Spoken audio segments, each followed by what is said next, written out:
Hello my dear friends, कैसे हैं आप लोग। दोस्तों, मेरा नाम है जेपी और आप देख रहे हैं हमारा यूट्यूब चैनल ज्ञानकुंज इंस्टीट्यूट। दोस्तों, जैसे कि हम लोग एसआई की प्रिपरेशन कर रहे हैं मेरे साथियों, ठीक है ना। एसआई की हम लोग प्रिपरेशन कर रहे हैं 2024 एग्ज़ाम के लिए, ठीक है। और इसकी जो फॉर्म भरने की डेट है, मैं फिर से बता रहा हूँ आपको, ये आपकी 20 फरवरी है, ठीक है। तो आप समय रहते इसको भर लीजिए, ठीक है। तो आज साथियों 9 फरवरी है, ठीक है। और आज का जो वीडियो है हमारा टाइम डिस्टेंस पे चल रहा है, ठीक है ना। टाइम डिस्टेंस एंड स्पीड, आप कोई भी क्रम इसमें लगा सकते हैं। स्पीड टाइम डिस्टेंस बोल सकते हैं, टाइम डिस्टेंस स्पीड बोल सकते हैं। तो ये चैप्टर हमारा चल रहा है, इसका पार्ट एक हो चुका है। अगर आपने नहीं देखा है तो कृपया उसको देख लीजिए, उसमें कुछ बेसिक बातें हमने की हुई है ना। तो ये आपका लेक्चर नंबर 2 रहने वाला है मेरे प्यारे भाइयों, ठीक है। तो एसआई के ऊपर हम लोग चर्चा करने वाले हैं, मतलब आज, हाँ। तो एसआई के लिए जब हम चर्चा कर रहे हैं, जो कॉन्सेप्ट हम पढ़ रहे हैं मेरे प्यारे भाइयों, तो हमने सबसे पहले ये चैप्टर ही क्यों उठाया, है ना। ये चैप्टर ही क्यों शुरू किया। तो ये चैप्टर करने का अर्थ ये है मेरे साथियों कि अगर हम प्रीवियस ईयर के 2 एसआई के पेपर हुए हैं अभी तक, एक 2000 एग्जाम हुआ था 2015 में और एक हुआ था 2016 में। आप सभी को ध्यान होगा, ये 14 में भर्ती आई थी, ये 15 में इसका एग्जाम हुआ, 15 में इसकी भर्ती आई, 16 में इसका एग्जाम हुआ, ठीक है। ये केवल महिलाओं के लिए थी मेरे साथियों। ये महिला एसआई की भर्ती हुई थी 2016 में, पेपर हुआ, भर्ती 15 में आई मतलब, है ना। लेकिन एग्जाम हुआ आपका 16 में, ठीक है। और 2015 में पुरुष एसआई, मेल एसआई की भर्ती आई थी, उसमें सिर्फ पुरुषों को नियुक्ति दी गई, मतलब, है ना। तो वो एक जो आपका 2015 में आया था वो वाला, और एक जो 16 वाला, ये वाला। तो इन दोनों की अगर मैं बात करता हूँ मेरे साथियों, तो इस 2015 वाले एग्जाम में जो ये time distance S T D हम लोग पढ़ रहे हैं, speed distance, speed time and distance जो पढ़ रहे हैं, इसमें से आपके 2015 में 4-5 3-4 ही क्वेश्चन आपको देखने को मिलेंगे। लेकिन अगर आप 2016 का पेपर उठाओगे एसआई का, उसमें आपके सबसे ज्यादा, मतलब मैथमेटिक्स में सबसे ज्यादा जो क्वेश्चन अगर किसी अध्याय किसी चैप्टर से 2016 में आए हैं, वो है आपका STD, speed time and distance. तो इसीलिए हमने सबसे इसको, अब मैं बताऊं काउंटिंग के हिसाब से मैं बताऊं, तो इसमें आपके 13 से 15 क्वेश्चन, 13 से 15 क्वेश्चन आपके 2016 में आए थे। कहां से? Time distance and speed. अब टाइम डिस्टेंस स्पीड की मैं बात करता हूं, तो इसमें नाव धारा भी रहेगा, मेरे नाव धारा के क्वेश्चंस भी थे, है ना। कुछ रेलगाड़ी पे आते हैं जो, और जो सामान्य चार दूरी समय वाले प्रश्न होते हैं, ठीक है। उन सबको मिला के ये 14 क्वेश्चन के आसपास थे क्वेश्चन, ठीक है। अगर आप पेपर देखें, अभी हम जो पढ़ने वाले मेरे प्यारे भाइयों, अभी हम लोग थोड़ा और क्वेश्चन करेंगे। तो कल का वीडियो अगर आपने देख लिया हुआ है ना, पार्ट देख लिया है तो अच्छी बात है, अगर नहीं देखा हुआ तो अभी आप देख सकते हैं। तो आज हम जो क्वेश्चंस करेंगे मेरे साथियों, जो हम क्वेश्चन करेंगे, उसमें ज़्यादातर क्वेश्चन आपके 2015 और 2016 एसआई में, एसआई एग्जाम में जो पूछे गए प्रश्न है टाइम डिस्टेंस और स्पीड से, उन पे हम लोग आज ज़्यादा फोकस करेंगे, ठीक है। चलिए तो हमें पता है मेरे दोस्तों कि चाल बराबर क्या होता है, इसको आपने हमेशा याद रखना। चाल बराबर क्या होता है? दूरी बटा समय। ये आपने ध्यान रखना है, ये सूत्र, ठीक है। फिर आपको आगे बढ़ना है तो मैं कुछ प्रश्नों की हम चर्चा करते हैं। उस प्रश्नों की चर्चा करने से पहले आपको पता होना चाहिए कि हमारे पास रिलेटिव स्पीड होती है। क्या होती है? इसकी बात हमने कल भी की थी। रिलेटिव स्पीड में सापेक्ष चाल जिसको बोलते हैं, क्या बोलते हैं? सापेक्ष चाल, या रिलेटिव स्पीड हम क्या बोलते हैं। जब दो रेलगाड़ियां एक दूसरे के विपरीत दिशा में जाती हैं, तो इन दोनों की जो तुल्य चाल होती है वो जुड़ जाती है। मान लेते हैं S1 है, ये क्या है आपकी S2 है। अब एक चाल तो उसमें ज्यादा हो गई, है ना। तो यहां पर जो तुल्य चाल हो जाएगी वो क्या हो जाएगी? S1 plus S2। पहला केस। दूसरा केस क्या है? यदि S1 इधर जा रहा है और S2 भी सेम डायरेक्शन में जा रहा है, सेम दिशा में, और S1 ग्रेटर देन S2 है, मतलब कोई एक चाल ज्यादा बड़ी है, हो सकता है ये बड़ी हो सकता है ये बड़ी है, तो हम मान के चले S1 क्या है? बड़ी है। तो यहां पर जो इनकी चाल है, जब एक ही डायरेक्शन में जाए, सेम डायरेक्शन में गतिमान है, तो जो तुल्य चाल होती है वो क्या होती है? S1 minus S2। मतलब जो बड़ी चाल है उसमें छोटी चाल को आपने घटा देना, और इस चाल का कॉन्सेप्ट हम लगाते हैं, ठीक है। चलिए इस पे एक क्वेश्चन कर लेते हैं हम। पहले एक क्वेश्चन हम कल कर लिया था, एक और कर लेते हैं। क्या प्रश्न आता है? तो प्रश्न आपको ऊपर दिख जाएगा, ठीक है। प्रश्न है मेरे साथियों कि दो स्टेशनों के बीच की दूरी 400 किलोमीटर है। 2 स्टेशन है, मान लेते हैं एक यहाँ से यहाँ तक, इनके बीच की दूरी जो है हमारे पास दे रखी है 400 किलोमीटर, ठीक है। और 2 रेलगाड़ियाँ दोनों स्टेशनों से 45 किलोमीटर और 35 किलोमीटर प्रति घंटे की चालों से एक दूसरे की ओर चलती हैं। मतलब एक गाड़ी यहाँ से इधर को जा रही है और एक गाड़ी यहाँ से इधर को आ रही है, और दोनों एक दूसरे की दिशा में आ रही हैं, ठीक है। अब ये जो आ रही है 45 किलोमीटर पर आवर से आ रही है, और ये आ रही है आपकी दूसरी 35 किलोमीटर प्रति घंटे की रफ्तार से आ रही है। कितने घंटे बाद वे एक दूसरे से मिलेंगी? ये दोनों ट्रेनें जो हैं कि कितने घंटे बाद एक दूसरे से मिलेंगी? तो हमने क्या बोला, देखो ये ट्रेन इधर जा रही है, एक ट्रेन इधर जा रही है, तो इनकी जो चाल होगी, जो 7 पे 1 4 के जुड़ेंगी, क्योंकि एक दूसरे की ओर आ रही हैं। और इन दोनों ट्रेनों के बीच की जो डिस्टेंस है वो कितनी दे रखी है? 400। तो टाइम बराबर क्या हो जाएगा? दूरी बटा, देखो समय बराबर क्या होता है, सूत्र ये ध्यान रखना है, समय बराबर होता है दूरी बटा चाल। दूरी बटा चाल, तो दूरी कितनी है? 400 किलोमीटर है। और दूरी हो गया, चाल कितनी है? 45 प्लस 35 कितना हो जाएगा? 5 और 5 10, है ना, 4 3 7 और 1 8, 80 किलोमीटर हो जाएगा। ये जीरो से ये जीरो कटा, 5 8 5 40, 5 घंटे बाद। तो ये दोनों जो ट्रेनें हैं, ये जो दोनों ट्रेनें हैं जिनके बीच की दूरी 400 किलोमीटर है, ये आपके 5 घंटे बाद एक दूसरे से मिलेंगी, एक दूसरे से मिलेंगी, या ये ऐसे बोल सकते हैं कि एक दूसरे को पार करेंगे 5 घंटे बाद। चलिए एक क्वेश्चन ये हो गया, एक और कर लेते हैं इसके ऊपर हम लोग, ठीक है। आशा करता हूँ समझ में आया होगा ये क्वेश्चन। तो सापेक्ष चाल का ध्यान में रखना आप लोग, जब एक ही डायरेक्शन में होते हैं तो चालें घट जाती हैं, और विपरीत दिशा में होते चालें जुड़ जाती हैं। अगला प्रश्न ये बोलता है कि 2 स्थानों के बीच की दूरी 148 किलोमीटर है। ये एक स्थान यहाँ है, एक स्थान यहाँ है, तो 148 किलोमीटर इनके बीच की दूरी है। एक पॉइंट यहाँ पे, एक पॉइंट यहाँ पे, ठीक है। 2 बसें दोनों स्टेशनों से एक दूसरे की ओर, एक बस यहां से और एक बस यहां से एक दूसरे की ओर 35 किलोमीटर प्रति घंटा और 39 किलोमीटर प्रति घंटा। 35 किलोमीटर प्रति घंटा वाली ये है, और ये 39 किलोमीटर प्रति घंटा ये है। यूनिट लिख रहा मैं ना, ये है। तो कितने घंटे बाद दोनों एक दूसरे से मिलेंगी? कितने घंटे बाद दोनों, वही प्रश्न है। तो समय बराबर क्या, दूरी क्या है? 148 डिवाइड बाय चाल क्या है, इन दोनों का योगफल। तो 35 प्लस 39 ये हो जाए 148 डिवाइड बाय 9 और 5 14, हाथ से 1 3 और 3 6 और 1 7 74। अगर हम इसका डबल करते हैं, 4 दूनी 8 7 दूनी 14, तो इसका डबल होता है कितना? 74 दूनी 148। तो 2 घंटे बाद आंसर क्या आ गया आपका? 2 घंटे बाद। वैसे इसको पेन पे जरूरत नहीं है, इतना प्लस इतना, क्योंकि हमें पता है कि दोनों ट्रेनें एक दूसरे की ओर आ रही हैं, तो फिर क्या होगा? दोनों चालें जुड़ जाएंगी और सापेक्ष जो रिलेटिव चाल हो जाएगी, या सापेक्ष चाल के इन दोनों की योगफल के बराबर हो जाएगा। तो इतना डिवाइड बाई इतना, तो हमें पता है इसका योग कितना हो रहा है? 74 डिवाइड बाई 148, इसका 74 2 टाइम्स जाएगा, तो 2 आवर। तो 2 घंटे बाद दोनों ट्रेनें आपस में मिलेंगी या एक दूसरे को पार करेंगी, ठीक है मेरे प्यारे भाइयों। चलिए ठीक है। अब कुछ क्वेश्चन हम देखते हैं, ये वाला कौन सा रिलेटिव स्पीड वाला, थोड़ा आपको समझ में आ गया होगा। अब इस रिलेटिव स्पीड का आगे जब हम करेंगे, जब कोई रेलगाड़ी किसी ट्रेन को पार कर रही होगी, या फिर कोई रेलगाड़ी किसी सुरंग को पार कर रही होगी, वहां पर भी ये रिलेटिव स्पीड का कॉन्सेप्ट काम आएगा, ठीक है। तो इसको आप याद रखना, ठीक है। चलिए अब कुछ क्वेश्चन जो हमारे एसआई के एग्जाम में आए हुए हैं 2016 के एग्जाम में ना, तो 2016 में पूछे गए 2-4 क्वेश्चन, उसको देख लेते हैं एसआई के क्या क्या क्वेश्चन आए हुए थे। तो पहले क्वेश्चन की अगर मैं बात करता हूं, प्रश्न आपको दिख जाएगा, बोलता है एक ट्रेन दो स्टेशनों के बीच की दूरी, है ना, एक ट्रेन 2 स्टेशनों के बीच की दूरी 2 घंटे में तय करती है।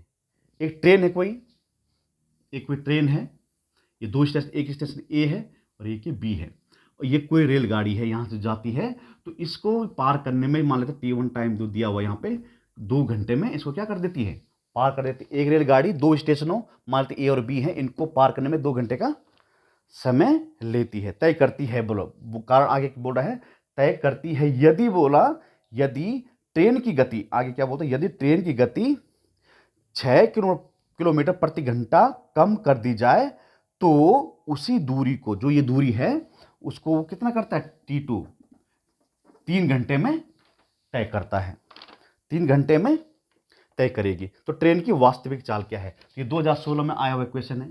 प्रश्न क्या बोलता है दोस्तों, ये मान लेते कोई डिस्टेंस है D, तो मान लेते हैं इस जो रेलगाड़ी है इसकी चाल मान लेते क्या है x है। इसकी चाल क्या है x किलोमीटर प्रति घंटा है और डिस्टेंस क्या है यही है। तो पहला केस क्या बोलता है, ये प्रश्न बोलता है कि भाई T1 समय में A से B तक जाता है, ठीक है, और 3 घंटे में जाता है जब 6 किलोमीटर प्रति घंटे की चाल से हम लोग उसकी गति को कम कर देते हैं। मतलब देखो भाई दूरी दोनों स्थिति में बराबर है। दूरी बराबर क्या होता है, दूरी बराबर होता है चाल गुना समय। तो पहली स्थिति में चाल क्या मानी हमने, मान लेते चाल क्या है x है, इंटू समय कितना लग रहा है इस दूरी को पार करने में, 2 घंटे का समय लग रहा है।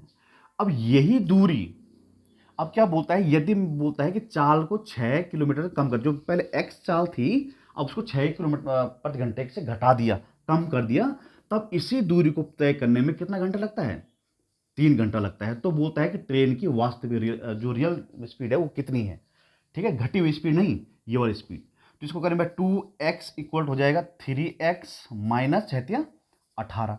ये इधर आ जाएगा तो x बराबर 2 में से, सॉरी 3 में से ये गया तो कितना x बचा और ये 18, तो 18 किलोमीटर प्रति घंटा क्या हो जाएगी, उस ट्रेन की रफ्तार हो जाएगी।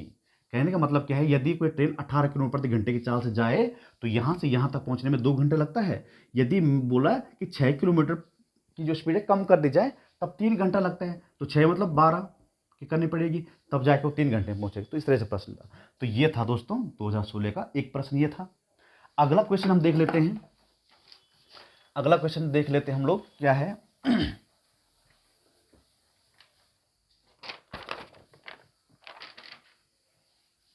ये सभी क्वेश्चन दोस्तों 2016 के एसआई बैच में पूछे गए प्रश्न हैं, ठीक है। अगला प्रश्न हम देखते हैं इसी तरह का, बोलता है कि एक बस 300 किलोमीटर की यात्रा हेतु 2 घंटे कम समय लेती है कि यदि उसकी गति सामान्य गति से 5 किलोमीटर प्रति घंटा से बढ़ा दी जाए। बोलता है कि एक जो रेलगाड़ी है, सॉरी बस है, वो 300 किलोमीटर की जो दूरी है उसके 2 घंटे का समय लेती है। कब लेती है, यदि उसकी गति को क्या कर दें 5 किलोमीटर प्रति घंटे से हम बढ़ा दें, तो उसकी गति निकालनी हमने, उसकी रेलगाड़ी की बस की चाल निकालनी है, ठीक है। तो यहाँ पे बात क्या हो रही है 300 किलोमीटर की दूरी हमारे पास है, 300 किलोमीटर की दूरी है, डिवाइड बाय कितना समय लग रहा है, अच्छा चाल हम मान लेते हैं चाल जो है बस की वो बराबर कितनी है x है। तो देखो भाई समय बराबर क्या होता है, समय बराबर क्या होता है दूरी बटा चाल। समय बराबर क्या होता है, दूरी बटा चाल। अब दूरी कितनी है 300 किलोमीटर की है ना, चाल कितनी है, चाल हमने क्या मान ली है x है। दूसरा केस देखेंगे हम लोग, दूरी यही है 300 किलोमीटर देखने की जरूरत नहीं यहां पे, है ना, 300 किलोमीटर है, ठीक है।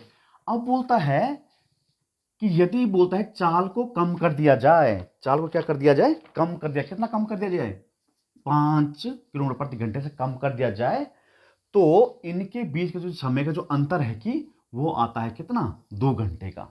कितने का अंतर आता है, 2। ये तो प्रश्न बोल रहा है, बोलता है एक बस 300 किलोमीटर की यात्रा हेतु 2 घंटे का कम समय लेती है कि कम समय लेती है, कब लेती है,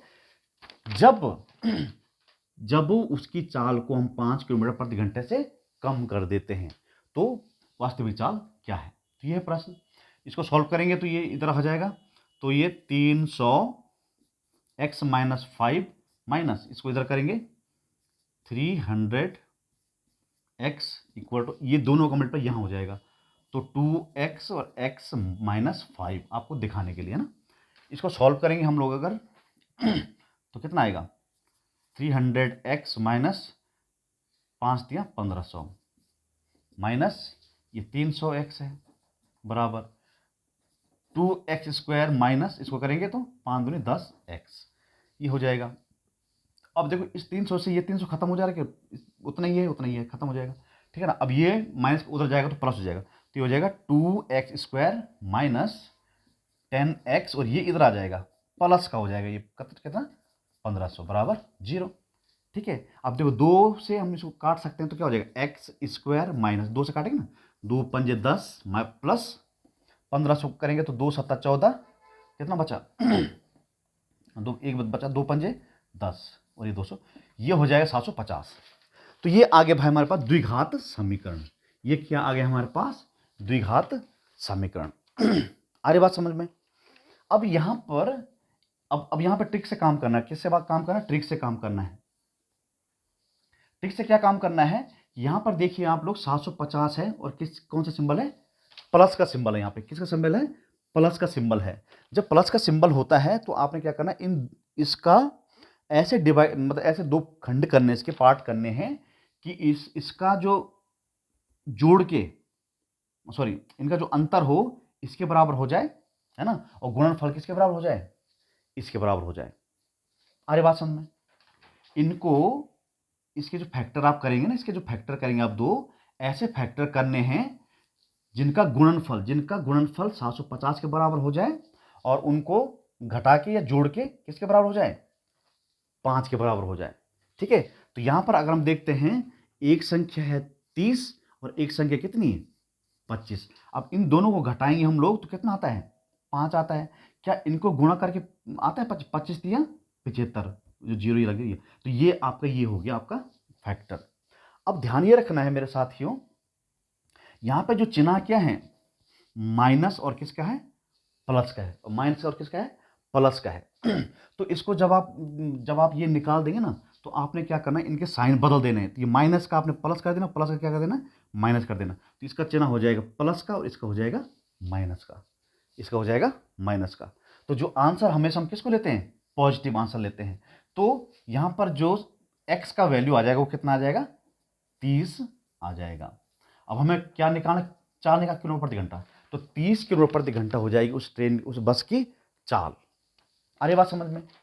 तो ऐसे यहां पे करना होता बस इसको, या फिर आप सीधाचार सूत्र से भी इसको कर सकते हो, या फिर आप इसका फैक्टर करके गुणनखंड करके आप वैसे भी कर सकते हो, ठीक है। तो ये चीज आपने ध्यान रखनी है, ठीक है। तो इसके दो ऐसे फैक्टर करने होते हैं, अगर आपने ये सीखा होगा द्विघात समीकरण हल करना, इसके दो ऐसे फैक्टर करते हैं जिनका गुणनफल, जिनको गुणा करने के बाद इसके बराबर आ जाए। क्योंकि यहाँ तो कोएफिशिएंट जी 1 है तो कोई फायदा नहीं है कुछ करके, तो सिर्फ इसी का देखना है। तो इन दोनों का इसका फैक्टर ऐसे करने, दो फैक्टर ऐसे करने हैं जिन दोनों का गुणनफल इसके बराबर आ जाए और इन दोनों का अंतर या योगफल किसके बराबर आ जाए? इसके बराबर आ जाए। तो हमने देखा भाई 25 और कितना है? 25 और 30 है ना। 30 में से 25 गया तो 5 बचता है, ठीक है। तो हमने 25 और 3 निकाले। अब इनका साइन कन्वर्जन देखना है, साइन कन्वर्जन देखना है। तो यहाँ देखो माइनस और प्लस का सिंबल है, माइनस और प्लस का सिंबल है। तो जो आंसर आप निकाल रहे हो उसमें माइनस का प्लस हो जाएगा और प्लस का क्या हो जाएगा?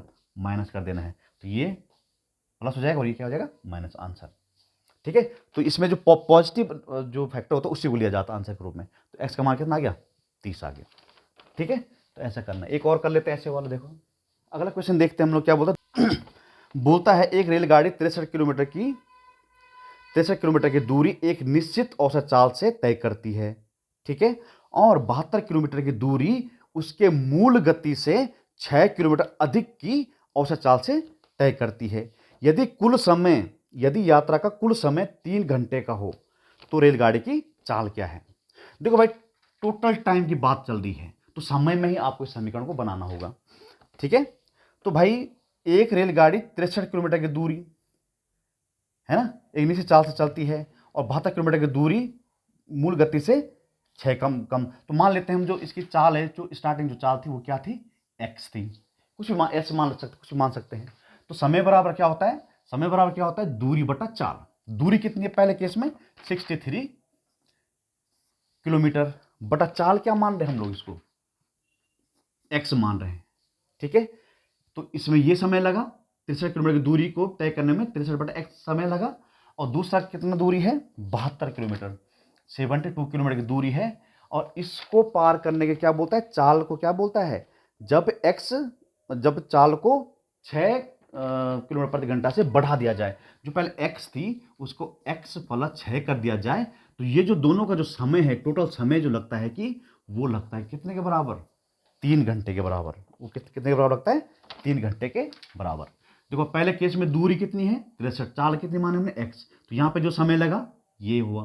पहली दूरी 63 किलोमीटर की थी ना, इसको पार करने में जो समय लगता है वो ये आ गया। दूसरी जो दूरी है वो कितनी 72 किलोमीटर की दूरी है, इसको पार करने में जो समय लगता है वो ये है। तब बोलता है कि इन दोनों समयों का योगफल किसके बराबर है, पूरी यात्रा का 3 घंटे के बराबर है।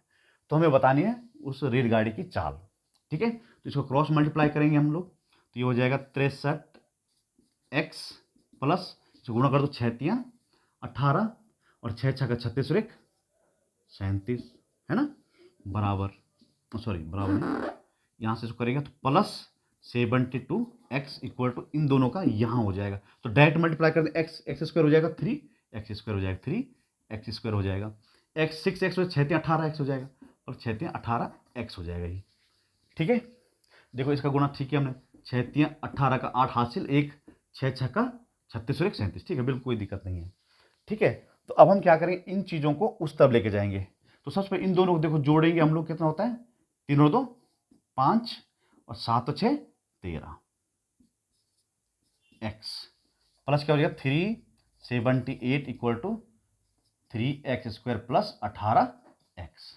तो इस तरफ ले जाएंगे इनको तो देखो भाई 3x² + 18x माइनस ये x इधर चला जाएगा, तो 135x माइनस 378 बराबर 0। इसको तो आप जानते होंगे कैसे करते हैं। इसको घटाएंगे भाई हम लोग, तो 3x² माइनस में आएगा आंसर, तो 15 में से 1 गया तो कितना बचा 7 बचा, ठीक है 7। अब 2 में से 1 गया तो कितना बचा 1 बचा, और ये 1 बचा, ठीक है। x माइनस 378 बराबर 0। क्या 3 से कट सकते, सभी संख्याएं कट सकती हैं, तो 3x से काटा तो x² हो जाएगा माइनस, तो 3 × 3 = 9, 3 × 9 = 27, x माइनस, यहाँ पे देखो अगर यहाँ पर देखो 3 कम 3 हो जाएगा, 3 दूनी 6, 3 × 6 = 18 बराबर 0। ये ऐसा ये हो गया भाई, ठीक है। अब यहाँ पे जो समीकरण बनी, यहाँ पे लिख देता हूं, इसको देखो भाई, ये मैं आपको स्टेप बाय स्टेप करूँ, लेकिन इतने स्टेप में नहीं करना होता, इसको तुरंत ही करना होता है, यहीं पे इसको सॉल्व कर, इसको जोड़ के फिर यहाँ से घटा के, तो फिर यहाँ ये लिखना था यहाँ आपने, ठीक है। तो ये लॉन्ग इसलिए हो रहा है क्योंकि स्टेप बाय स्टेप आपको सिखाने के लिए ये सब किया जा रहा है, ठीक है।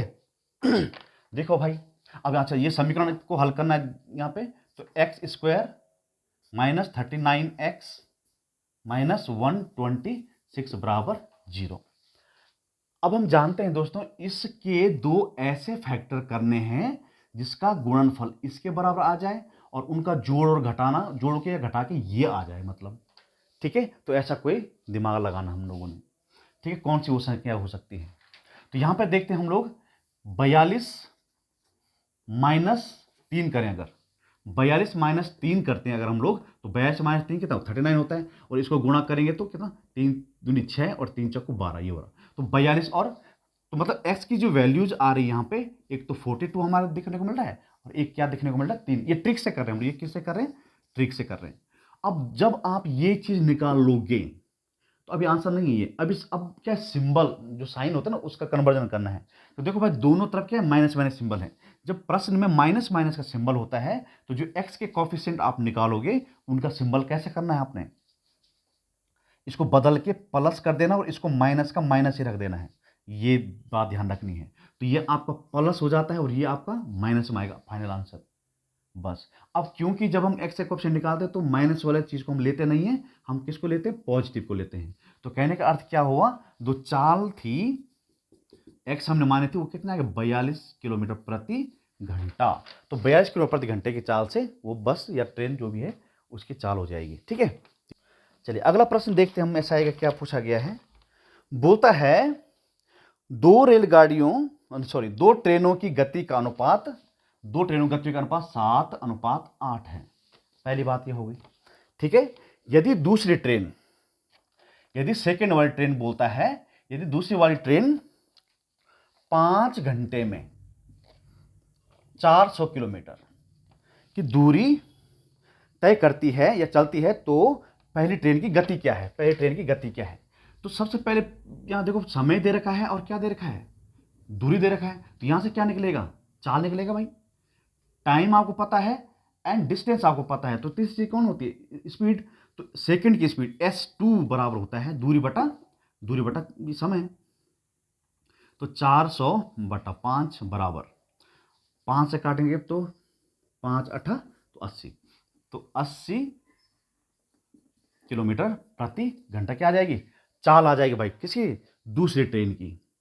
जो दूसरी ट्रेन है उसकी जो चाल है वो कितनी है, 80 किलोमीटर पर आवर, ठीक है। तो 80 किलोमीटर। अब यहाँ रेशियो में दे रखा है, ये फर्स्ट ट्रेन की चाल है, ये सेकंड ट्रेन की चाल है। तो सेकंड ट्रेन की जो चाल है, जो 8 रेशियो है, उसका वैल्यू दिया हुआ है, आ गया है यहाँ पे 80। तो 1 रेशियो का मान यहाँ से डिवाइड करेंगे तो कितना आ जाएगा, 10 किलोमीटर पर आवर, ठीक है। अब हमें बतानी है भाई पहली ट्रेन की चाल कितने रेशियो के बराबर है, 7 रेशियो के बराबर है। 1 रेशियो की वैल्यू कितना, 10 है, तो 7 रेशियो की वैल्यू क्या हो जाएगी, 7 × 10 = 70 किलोमीटर पर आवर, आंसर। तो कहने का मतलब क्या हुआ, जो दूसरी ट्रेन है उसकी जो चाल है, जो पहली ट्रेन है उसकी जो चाल हो जाएगी वो हो जाएगा आपकी 70 किलोमीटर पर आवर, आंसर। ठीक है, तो ऐसे इस प्रश्न को निकालना होता है। तो ये 2016 का प्रश्न है ये भी, ठीक है।